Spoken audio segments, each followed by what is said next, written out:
Okusinziira kwa kwanaganya emirimu mu basuubuzi b'obutale bwa Mubuula mu Gomba West, Mike Kaberenge agamba nti waliwo enkaayana wakati w'abantu babiri nnyini ttaka awamu ne gavumenti kwani alina okufuna ssente ez'omusolo ku kifo kino. Ono awakanyizza ebyogerwa aba Town Council nti ekifo tekibamala kuba bo balaba nti kibamala ate nga we kiri kifo ekituukikako amangu. Enkaayana zibaddewo olwaleero zibadde zikwata akatale akaffe ak'Amaddu Town Council ak'Omubuula nga tukaayana ku kifo ekipya kye baagala otutwalamu n'ekifo ekikadde we tubadde tukolera. Naye ng'abatuuze wamu n'abasuubuzi abakolera mu katale kano ffenna tukikiriza n'eddoboozi limu tusaanira okusigala mu kifo kino lwa nsonga ekifo kiri accessible ku buli muntu yenna. Abasuubuzi banenyeza abakulembeze b'ekitundu olw'obutabategeeza ku mawulire nga gano nga bukyali ne bagabasuulako busuuzi. Amakya ga leero gennyini mwe tufunidde amawulire agatugamba nti akatale kakyusiddwa nga batutegeeza be bannaffe abamu ku bakulembeze b'eno Maddu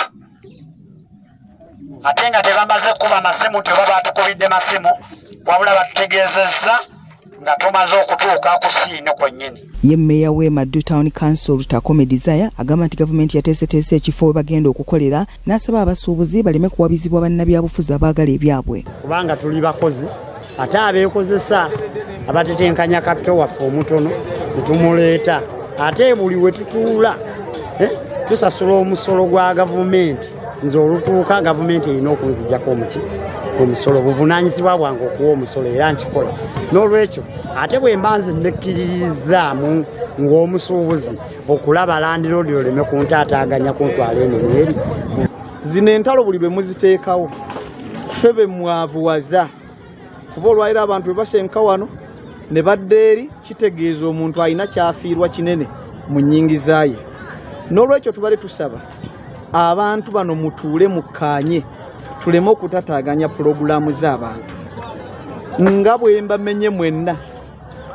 Kaawu tuyambe gwakulira abakozi, RDC tuyambe, Chairman we Rosi 5 tuyambe, mutuuze abantu abo basobole okukkaanya tusalewo ekifo ky'akatale kimu. Mu kafubo akateetabiddwamu bannamawulire akabaddemu abakulembeze ba Town Council, Landiroodi n'abakulembeze b'abasuubuzi bano bavuddeyo n'okukkaanya nti bo ng'abasuubuzi bakusasula abantu ba mirundi 2 okulinda nnyini ttaka awamu ne Town Council.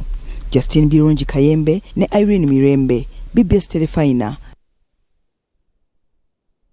Otyo kakati